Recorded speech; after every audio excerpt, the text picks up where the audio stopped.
Monday, September 23rd of 2019, and I'd like to call to order the regular meeting of the Charles City Community School District Board of Education with roll call vote. Please, Terry. Maycumber. Here. Walker. Here. Dyke. Here. Matt. Here. Reading of the district mission. Tilton. Here. Ruzica. Here. Welcome. Reading of the district mission, vision, statement, and core values by Director Dite. Our vision to engage, inspire, and empower students and staff in order to maximize learning. Our mission is regardless of who you are or what your story is, you can learn and be loved here. Thank you. Approval of agenda, is there any revisions? No changes. No changes. I'll make a motion to approve the agenda. Second. Second. I have a motion and a second to approve the agenda as presented. All those in favor say aye. Aye. Aye. All those opposed? Motion carries 5-0. I'd like to welcome visitors and let you know that in our agenda you will see our rules for public comment in regards to anything that does not appear on tonight's agenda. Moving on to comments by board members and superintendent. So around our board superintendent goal 1, equity and achievement, excited about our new goals this year. Our leadership team is so excited about our number 1 goal for the board being around student equity and student achievement. The newly created instructional direction teams are having deep and rich conversations at the campus and district level. It's comprised of administrators, coaches, and teachers, instructional coaches and teachers, around achievement goals of equity, student engagement, and student leadership. We know as we create more student leadership opportunities and we improve and enhance student engagement, we'll provide equitable outcomes for all students. So the conversation is deeply focused at all levels on teaching and learning, and we're really excited about that. Board Superintendent Goal 2 of Culture and Climate. We are very proud of our new mission of regardless of who you are, what your story is, you can learn and be loved here. And I wanted to share a story tonight. There was a student that our staff found this summer that was homeless in our community, was living here, had found a job, but really didn't have a lot of prospects, and our school personnel became aware of them, and we wrapped our arms around them in love. And today, after a pretty tumultuous journey, there's a lot of things that had to fall in place for this to happen. This student right now is enrolled, going to graduate in the year, and is currently living with a couple of loving community members, staff members, and that's the Charles City experience, to make sure no child gets left behind, literally, and that's what we mean by family, Ohana, nobody gets left behind. So, and here's the thing, that's a cool story, that's one of hundreds of stories that happen every day, little and big, and so just really proud of our staff. Also around culture and climate, we've been in conversations with Jerry Gallagher and the Donovan Group. We heard some really great recommendations from other area superintendents that work with this group. And what they do is they provide consultation around, especially around communications and organizing of facts for public majors. And so since we have a public major that will be coming up for the revenue purpose statement, Jerry and the Donovan Group will be assisting the district over the next month about getting information and facts out to the community and our stakeholders. So I think that could be a positive thing in allowing our community to have all the questions answered. Again, his organization works with many different school districts across the state and across the Midwest. Board Superintendent Goal 3 of Facilities and Infrastructure. The progress on the baseball and softball fields are continuing to progress. We've also had additional donations made towards the project, including $10,000 from the Charles City Park and Recreation Board. We also received $5,000 from the Fair Foundation. And we are very excited about the future planning we're doing with college grounds. I know we had a great article from the press this week about it. And our facilities leadership, the City Park and Rec Director, and the YMCA are all in discussion on how we can do strategic partnerships to enhance and maximize the college grounds. We realize that's one of the most visited city parks in town, but it's not a city park, it's just a green space. And as we talked about, we go, wow, there's a lot we can do to optimize that. It's a front door to our community. There's so much soccer going on there. There's so many people that come to that space all the time. So we want to make sure we're putting our best foot forward. So we are working on what that could look like. So in the future, this team will come back with some recommendations to the school board, facilities committee, public relations committee, and to the board what the future plans for that space could be. So that is what's going on in the district. I want to say welcome to our student board members, new and returning. Welcome. Look forward to your time here and what you interject into our Board meetings. Additional comments? All right, agenda item number I 6. think our student board members, I coached them to have comments about homecoming. So I'm not gonna let them off the hook today. Yeah, we have a great week that we've planned with our student council. Me being the class president, I'm all on in it. So we're doing a cool thing this week, this new homecoming. We're trying something different. We're gonna start implementing community service into the week. So we have a certain set time on Friday that we're going to be doing community service, going out and getting our students into the community, doing jobs that we have been choosing and letting the students choose. And yeah, hopefully we finish off Friday with a win with football, and there's other sporting events going on throughout the week, like volleyball, cross country, dance teams, and hopefully it's a great week. All the students at the high school, at least I've seen, are really embracing all these new activities, all dressing up to try and outdo each other. And I'd just like to say another thing, side note here. Started working on a documentary now for the baseball complex.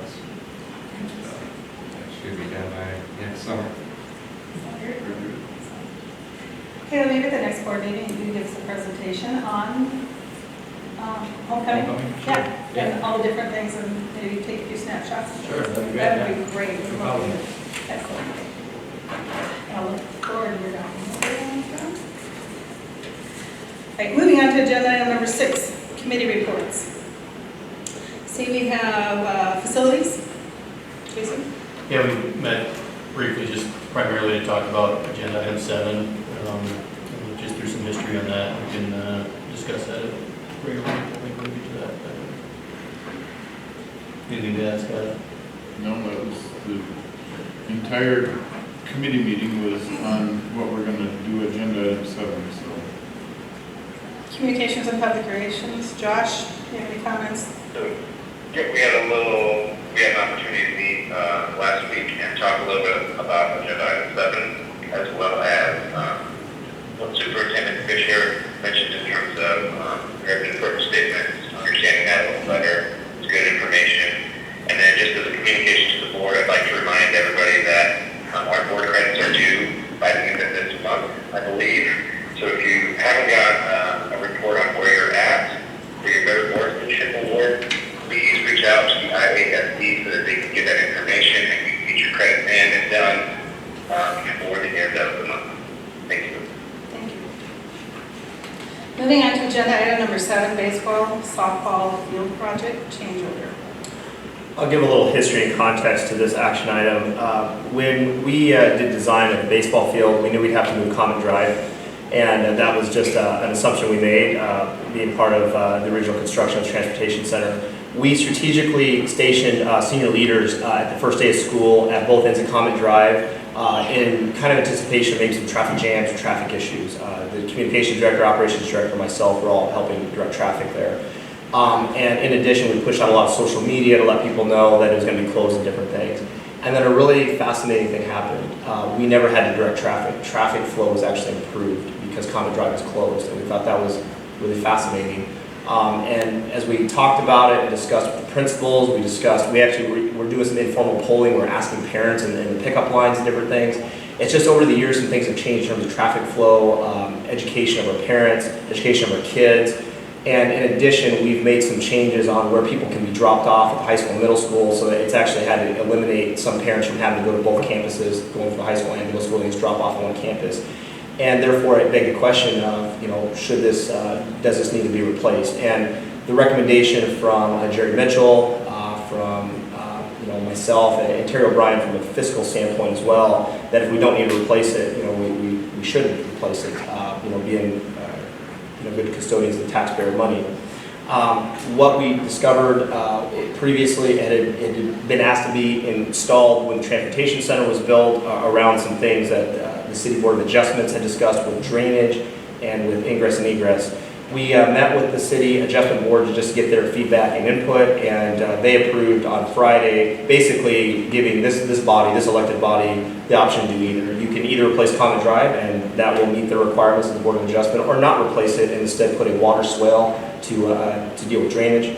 In addition, we've talked to several community members that live around the Allied subdivision and back behind in the Park Avenue as well, because we've received concerns about water drainage issues, and so explain that the water swale, if we were to go that direction, would actually improve drainage, because roads do help with drainage, but they're not designed for that, so the water swale would be specifically designed for drainage. So that's how this has come about, and we just want to put it in front of the board for consideration. It has went in front of 2 different committees for consideration, just input and feedback, both public relations and facilities, so just open up to questions and discussion.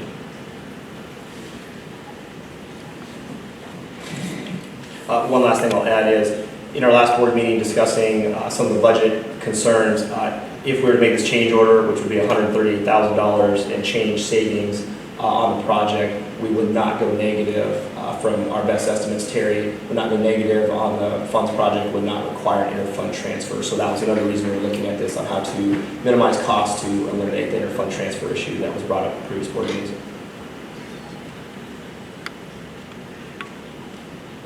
To follow up on that, cash flow projection not going negative, that was completely in a worst case scenario, would not go negative. Right. I mean, there are estimates in there, but it always is assuming conservatively, but I guess never say never. Right. It is an estimate, but it is not projected that we will be negative. I'll entertain a motion. Move to approve the baseball and softball field improvement project, change order 1, decrease of $138,721.70, electing not to reconstruct Comet Drive and constructing an earth drainage swale in lieu of the new roadway as presented. Second. I have a motion and a second to approve the baseball and softball field improvement project change order 1, decrease of $138,721.70, electing not to reconstruct Comet Drive and constructing an earth drainage swale in lieu of the new roadway as presented. Is there any other additional discussion? Hearing none. All those in favor say aye. Aye. All those opposed? Motion carries 5-0. Moving on to agenda item number 8, Legendary Teacher Day Resolution.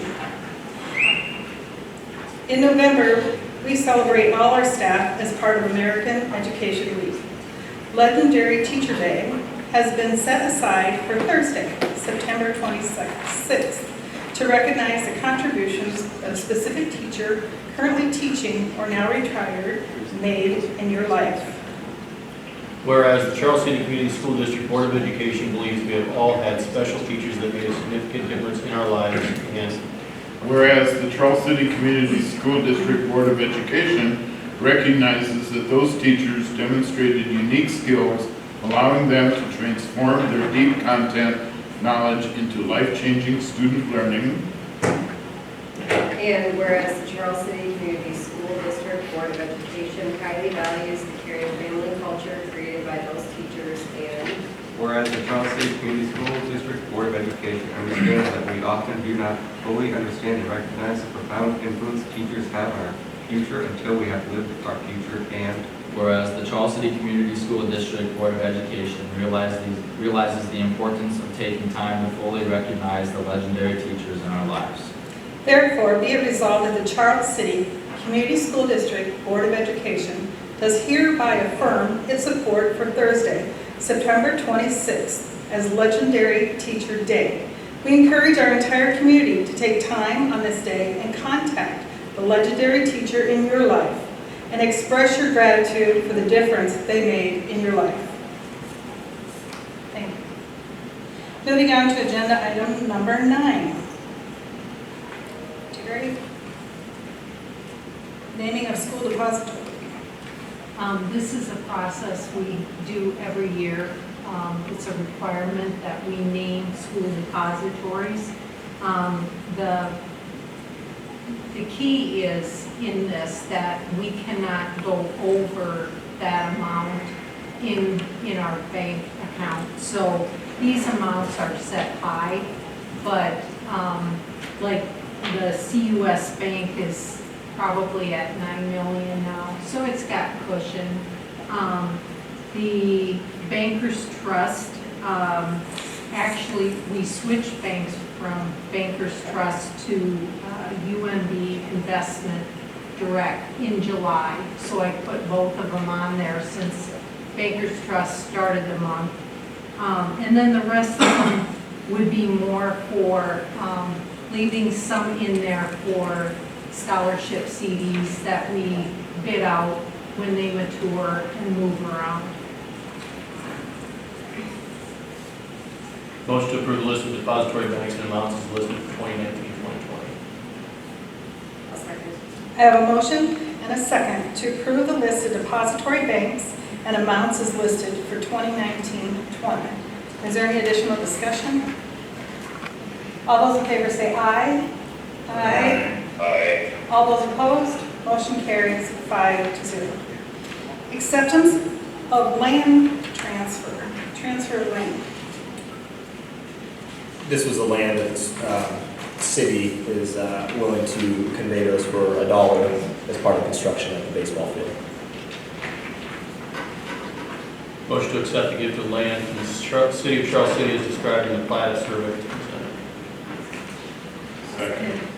I have a motion and a second to accept the gift of land from the city of Charles City as described in the plot of survey as presented. Is there any other additional discussion? All those in favor say aye. Aye. All those opposed? Motion carries 5-0. Better boardsmanship point update. How are we doing for updates? Do you have ISAB on your computers? If you click on them, go to the ISAB home site.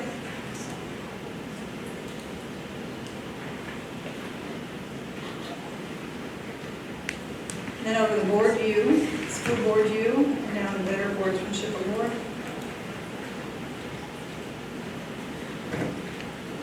Then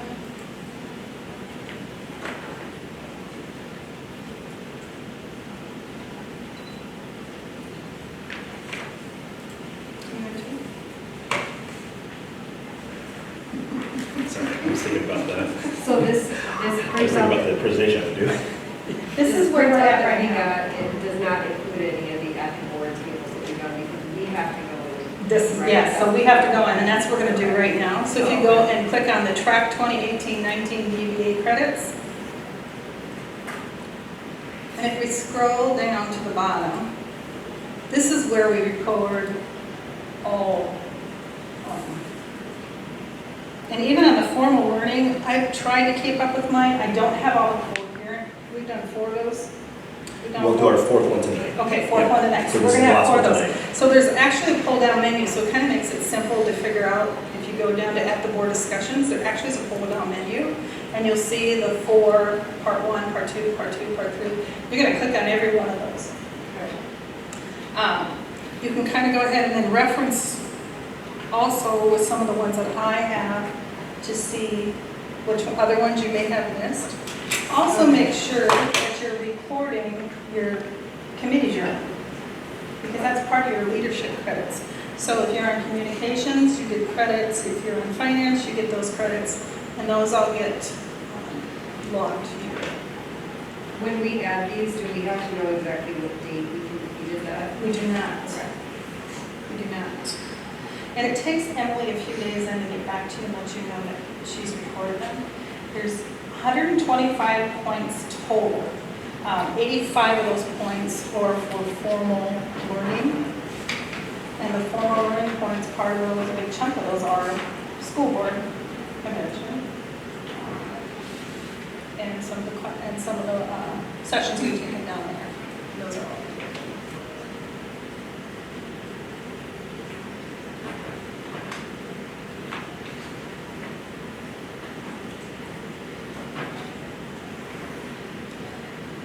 So I believe that with the four at the board tables, and if you check through some other credits, I think we'll all be at where we need to be.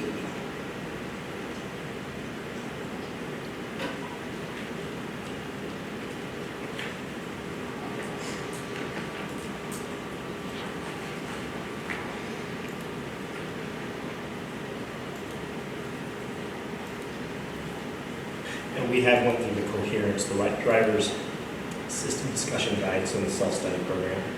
That was the board exhibit way back when, so. Which one is that? Under the self-study program, you Mhm. can choose coherence, the right drivers in action for school districts and systems discussion guide. We provided that discussion guide to you as a board exhibit.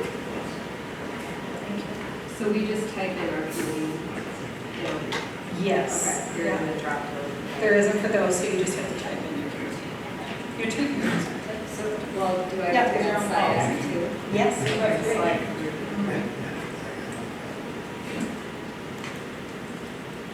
No, it's only allowing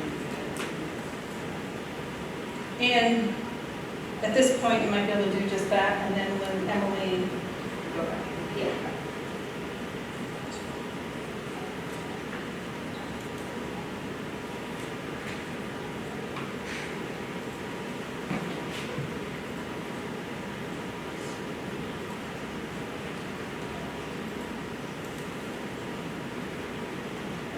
Mike, tell me again what you said on the self-assessment. If you go under the self-study program, Self-study. you can click the first one, coherence, the right drivers in action study guide. Excellent. We gave that out and went through the first night we did coherence. So we did that whole program of study.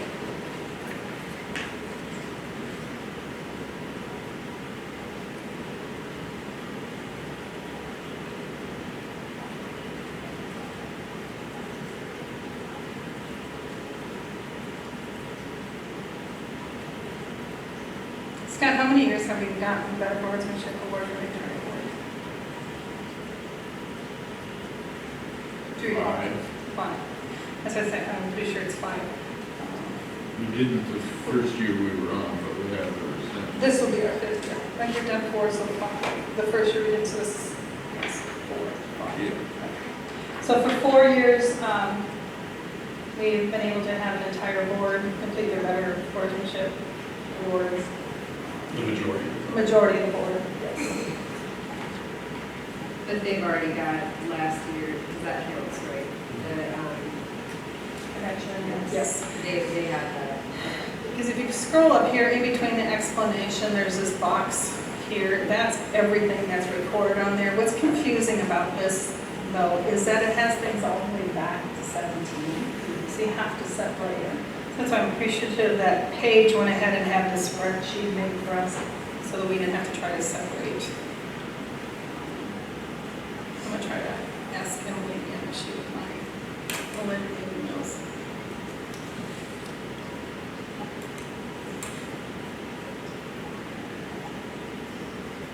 Should almost have a separate database or function, which year do you want to look at Correct. on their website? And just a rolling, So and that a you- little more effort into it would be Yeah. nice, just a rolling total in general so that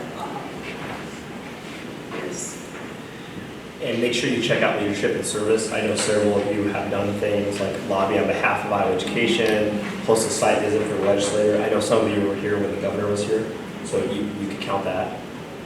Do listening posts, are those anywhere in here, or is that maybe part of this? You could probably, under leadership and service, do discretionary leadership service learning events. You can do a maximum of 10, so you can only count 2 a listening post.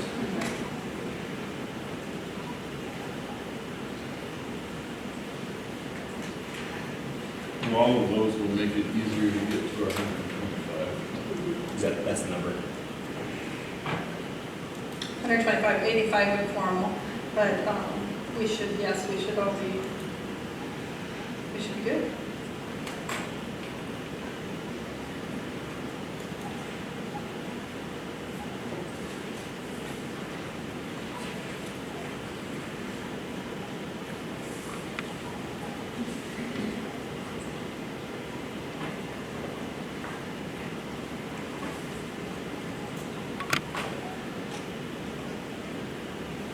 And we'll get you guys on board next year. I won't be here. Well, this coming, it starts in November. We might keep you around, Isaiah. We might make you come back anyway. So. You can come back to receive the award. Yeah. All right, let's move on. Thank you, guys.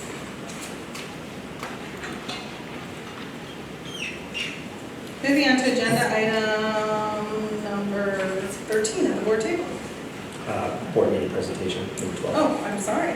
Let me back up. I wasn't going to ask. Number 12. Go ahead. Board meeting presentation. I'm really excited that, you'll find this ironic, I'm doing a presentation about our future presentations, but I wanted to make sure we had a discussion item about it. We're really wanting to push as a leadership team that our discussions, even at the board table, at the policy and governance level, are just intensely about teaching and learning. What happens in the classroom is where the magic occurs. That's where we make the impact on kids' lives and that relationship with the kids. And that has been a tremendous part of what we're doing. As you know, we talk about our North Star and our board superintendent goals of being equity and achievement, and then number 2, culture and climate, which are really tied together. And then 3 would be facilities, and that would be a little less necessarily the staff, classroom teacher role, but we'll still have presentations about facilities, obviously, but really around our culture and climate, around our equity and achievement, consistently is those conversations happening. And so as we think about the board superintendent goal, the 30,000-foot view, then as we get to what we call our StratOps, so strategic operations, academic goals, you've heard me say this over and over, it's 4 things: student equity, student leadership, student engagement, and then a very targeted goal, Washington, for signature programming. But as we go back to those district-wide 3 goals, engagement, equity, and student leadership, we are focused on, and I gave you a draft of possible ideas for presentations about having really deep conversations and presentations at the board level about what's happening in our classrooms. And also, we love having the feel-good stories too. We'll continue to do those about trips and things that go out there. But having conversations about whole systems change. Having people come in and talk about what is our math curriculum, what's our reading and writing curriculum, how do we approach social studies, what's going on with project-based learning, and then aligning that either to equity or to student, to equity or to student leadership or student engagement. The engagement's the big one. That's where we're going to get our real high leverage. Our kids, we got to get rid of the 1,000-yard stare. You guys ever had a 1,000-yard stare in class sometimes? Yeah, you're there physically. We've got to attack that hard, and we're going to do that as a staff. And that's going to force us to make some big changes instructionally, that everything we do is highly, highly engaging and keeping kids, mentally and physically there. And that also goes back to culture and climate as we talk about trauma and mindfulness and all the things we're doing there as well. So what I want to entertain ideas, first of all, as you go through the draft, I just kind of did a draft. It's a rotation, whether it's around engagement, equity, or student leadership every month, being around one of those and having a targeted presentation around that. I threw out some ideas. If you have different ideas you'd like to see or things that are missing, please let me know. We can have multiple presentations. We can have more than one a month if we want to. And as things come up, as we have cool trips that go out or neat things happen in the community, we'll still have those cool presentations, but having some meat and potato conversations around teaching and learning. So that's kind of my little spiel, but wanted to see if you guys are okay with that direction, and if you between now and even the next couple of weeks would have ideas of other presentations you might want to hear about.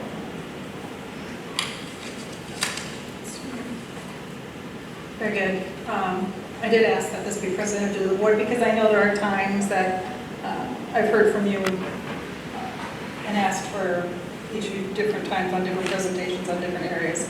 So as you look at these, if you see something that maybe isn't in these presentations, you can get back to Mike. As you look at them, the first 3 or 4 presentations are really the high-level presentations. In fact, we moved Marcia's back because I wanted to do this discussion first, and she wasn't quite ready. We have district-level teams, they're called StratOps teams, that are teacher and staff teams of 5 to 6 people that are doing the whole, kind of balcony, 30,000-foot view of engagement, of student leadership, of equity, of the magnet school. And so as those teams are working on their work to figure out what the end in mind could look like and make a recommendation to the board on what that looks like in the future, we want those teams to come in and present. So that's why you'll see the administrators, administrators' names. It doesn't mean the administrators are presenting, it just means they're the leaders kind of heading it up, because I made it really clear to them in a meeting this morning, I don't want administrators presenting all the time. I want the professionals doing the work the teachers, the staff, and the kids. So we're going to expect staff and kids to make a lot of presentations. The reason you'll see administrators' names, they just happen to be the leader in charge of getting the presentation organized. But so as we start off for the next month or so, barring, with your approval, we'll be having some high level. They'll say, what's our end in mind of like engagement and equity and those types of things. But as you think of ideas, please email me and we'll add more things on. The other thing we want to do is try to plan a year in advance because our teachers like to have time to prepare. This is a big deal coming to the board meeting. So like calling them like 2 weeks in advance, they want to have time to kind of hone their skills and get this ready. So kind of lives it by our mantra, no surprises. One thing to follow up, it's always nice if they're doing presentations with PowerPoints or whatever, that we have access to that information when the packets come out on Friday afternoon. So we have time over the weekend to review it, read it, look at it, come up with questions or positive statements to say about what they're doing as well. Sometimes when we come in and we get a cold 20-minute presentation that we haven't had access to ahead of time, it's a little overwhelming and you don't come up with appropriate comments or questions. So if they've got their schedule this far in advance and they can get their homework turned into central office or whatever by noon on Thursday, that would be great. No, and we are making that a tight expectation that if there's a PowerPoint or some sort of presentation visual, or at least a fact sheet, that will be part of the board exhibits that go out that week. So absolutely, we'll make sure that happens. Thank you. All right, moving on to agenda item number 13 at the board table. This is the last one of number coherence, so it'll be worth 5 board points.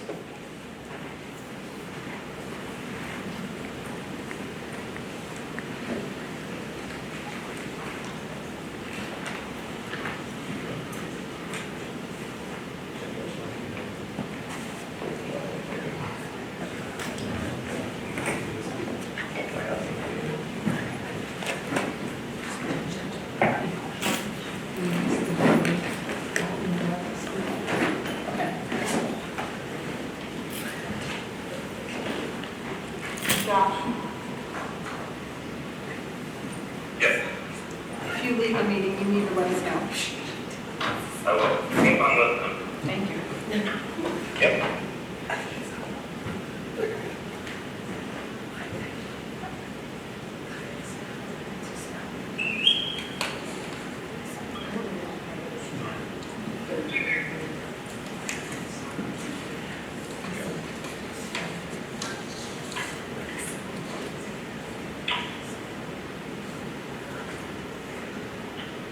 All right, well, I think I'm going to have to duck out. Okay, thank you, I'll Josh. get Superintendent Fisher to send me the information. Thank you so much. And thank you. I'll talk to you all later. All right, and here we go. In their book, Coherence, The Right Drivers in Action for Schools, Districts, and Systems, Michael Fullen and Joanne Quinn discuss 4 right drivers to achieve school system excellence.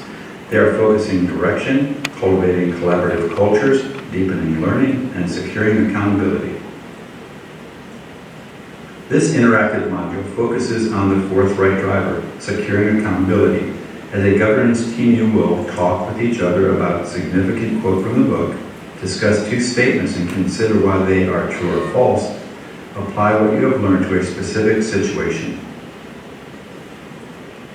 Michael Fullen and Joanne Quinn's book, Coherence, states that bringing about system change within reasonably short timelines requires system coherence around the moral imperative of all students learning to high levels, regardless of circumstance. You can see that's really connected to our mission. This requires focused direction, the cultivation of expertise of all to work toward and feel a part of that direction, and a shift to a deeper understanding of the process of learning and how to influence it. The 4th driver, securing accountability, focuses on the role leaders must play in establishing internal accountability for working diligently in all of the first 3 drivers, and relating that internal accountability to the external accountability of state and federal policy.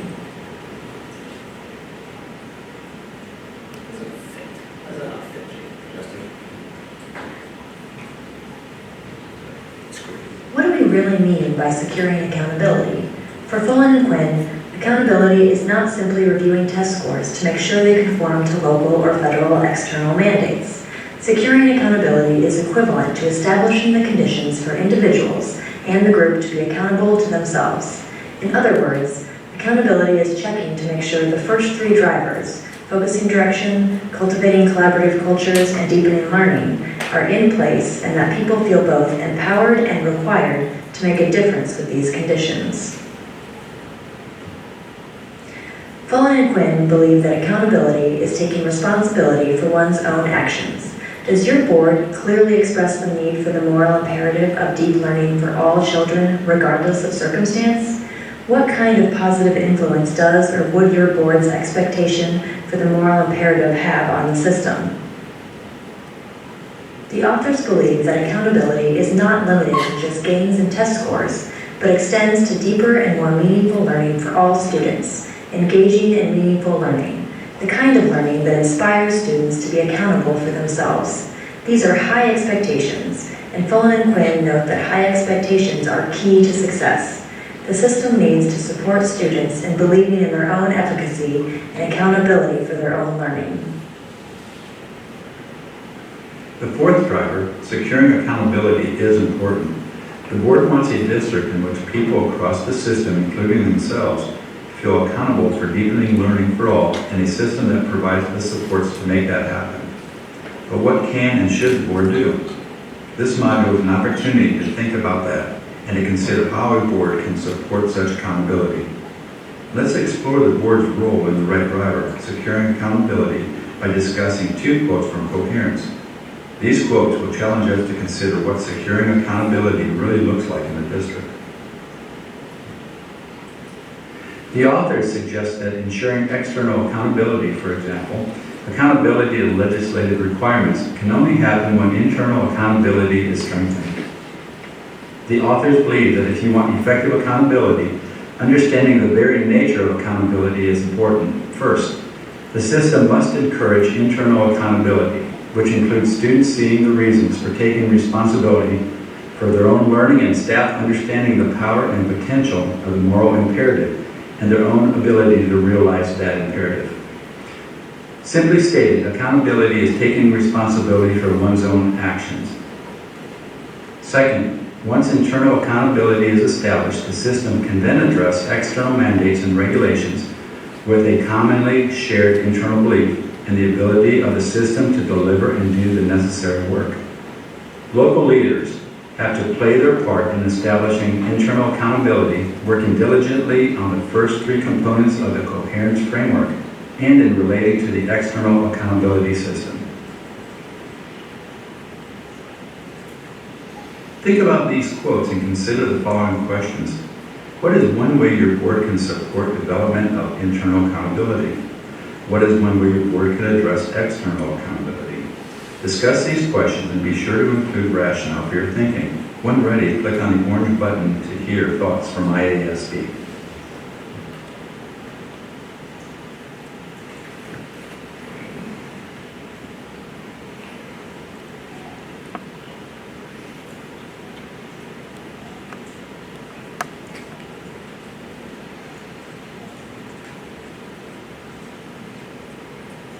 What is one way your board can support development of internal accountability?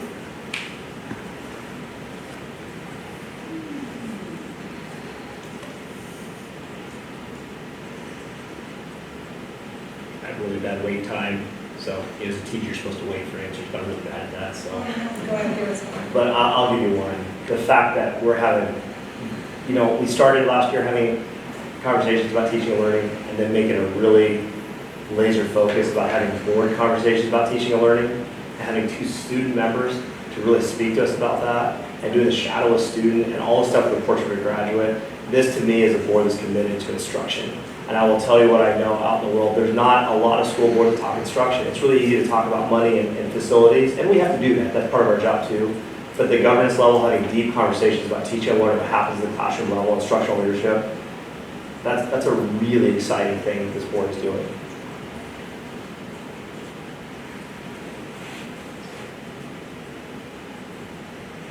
So then what is one way your board can address external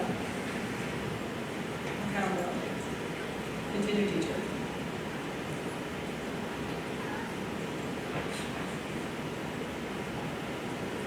I think as you get out in the community, making sure that's a topic of conversation when we're doing coffee and board listening polls. Ask questions about instruction. I'm really excited too. I think eventually getting you guys to do a shadow student for a half day, I know it's a huge time commitment, but will make you so much more well-versed when you talk to the community. Because it's easy for a community to talk about fiscal and facilities. It's really all they see, right? But at the end of the day, it's the magic happens in the classroom. And I'm really excited we have 3 board members that are current parents, you know. You guys have a very unique standpoint for that. So I think, you know, as we change that dialogue in the community as well, what are we talking about? And that's why we want to talk about the magic of teaching and learning.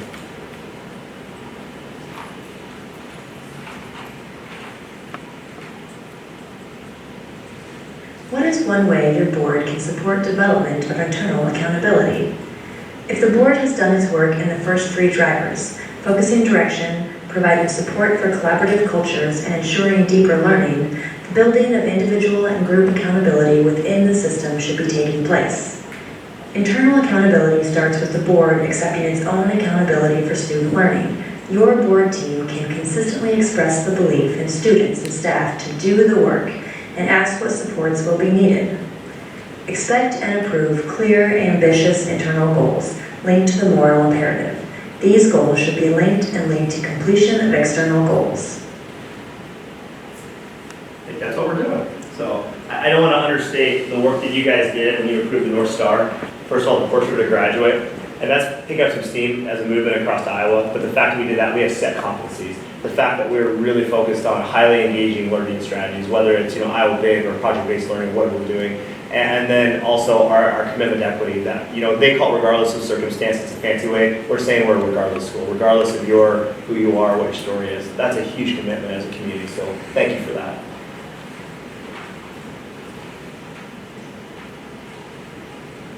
What is one way your board can address external accountability? Your board team can review and discuss data that addresses compliance with external accountability. Consider the context within your own district and ask, how does our progress on meeting internal indicators and goals relate to state mandates? How does our district recognize our own needs and link them to state and federal requirements? The board can consistently look to internal reporting on the status of external goals. Now it's time to apply your learning. Let's consider 2 quick true or false questions around the driver of securing accountability. Here's the first statement. Researchers conclude that investing in the conditions that develop internal accountability is more important than beefing up external accountability.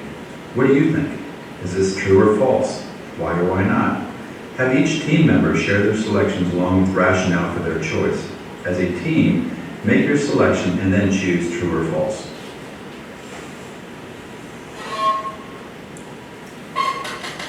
I would say true.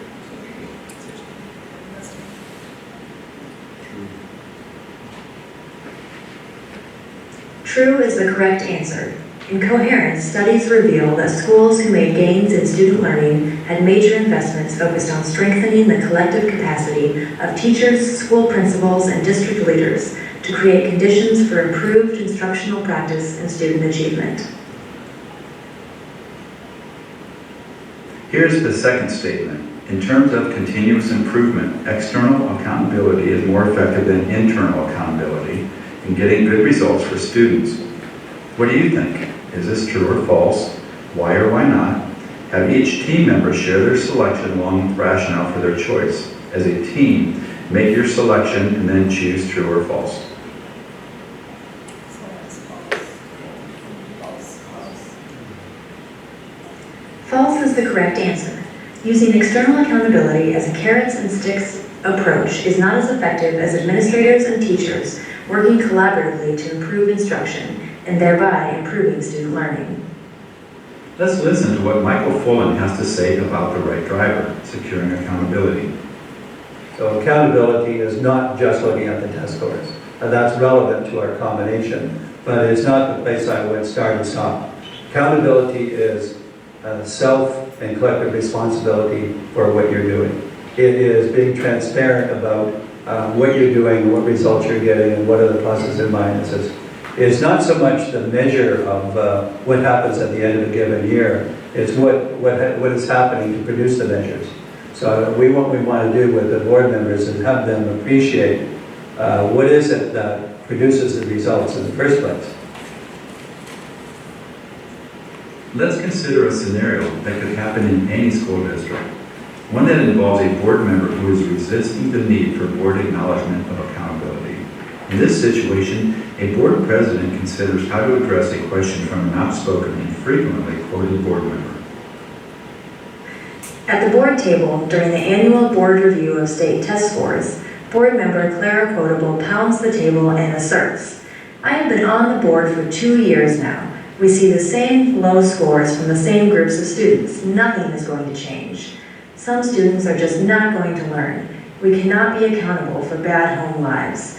We need to focus our attention and resources on the talented and gifted kids and on the kids where teachers can make a difference. I think a lot of teachers have given up, and after seeing these test scores, I don't blame them." Bob, the board president, frowns, takes a deep breath, and says,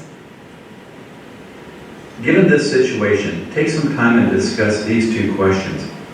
What might be a negative outcome of Claire's statements?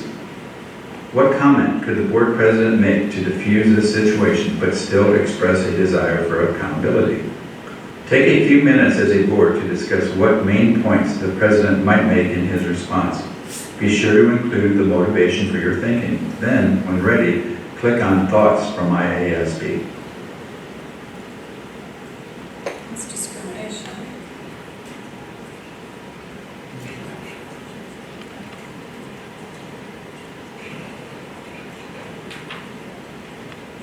A lot of students, if their home life isn't ideal, the school is not help.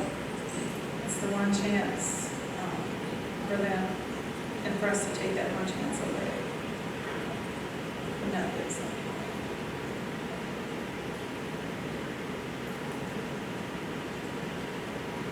That might have been us. You know, I wouldn't want somebody giving up on me.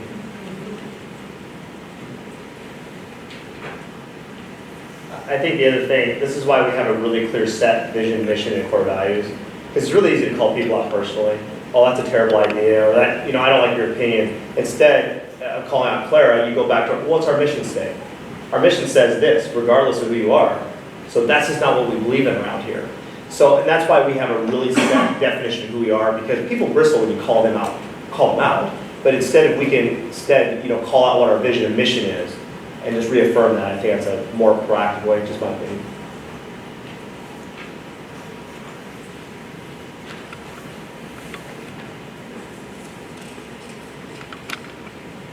Here are some thoughts about the first question, based on what you have just heard about Fullen and Quinn's beliefs about securing accountability.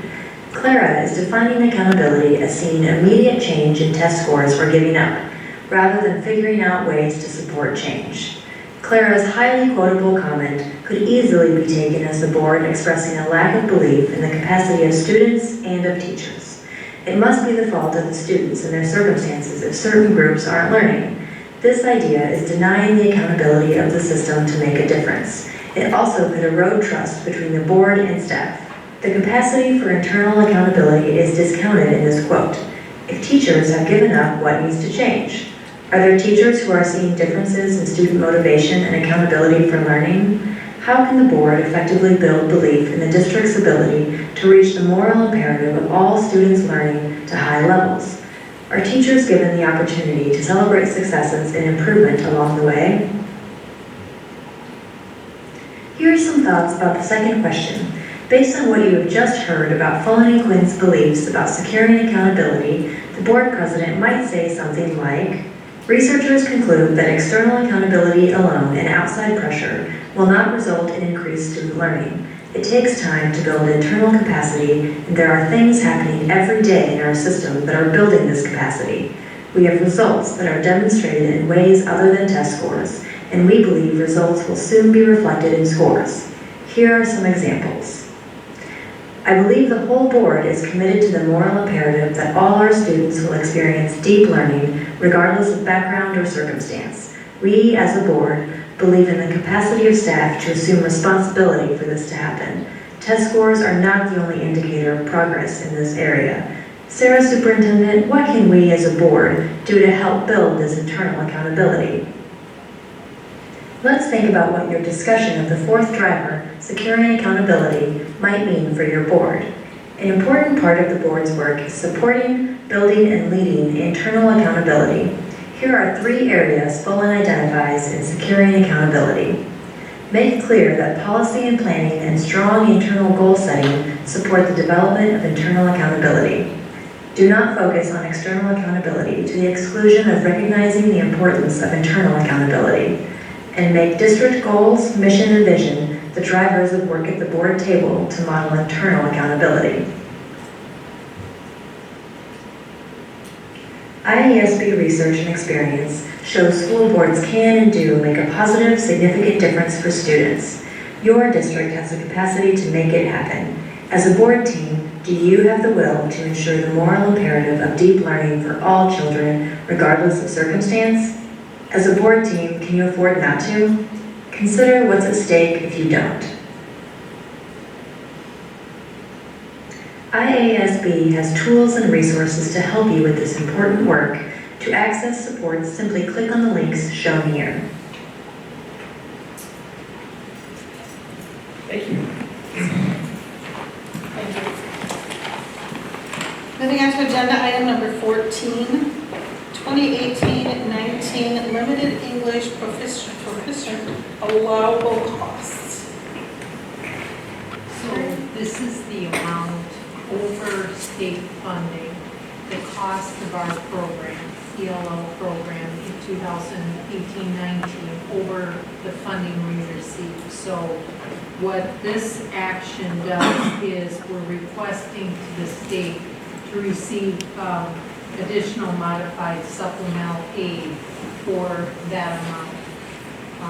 Normally we have approved this every year. It doesn't affect taxes.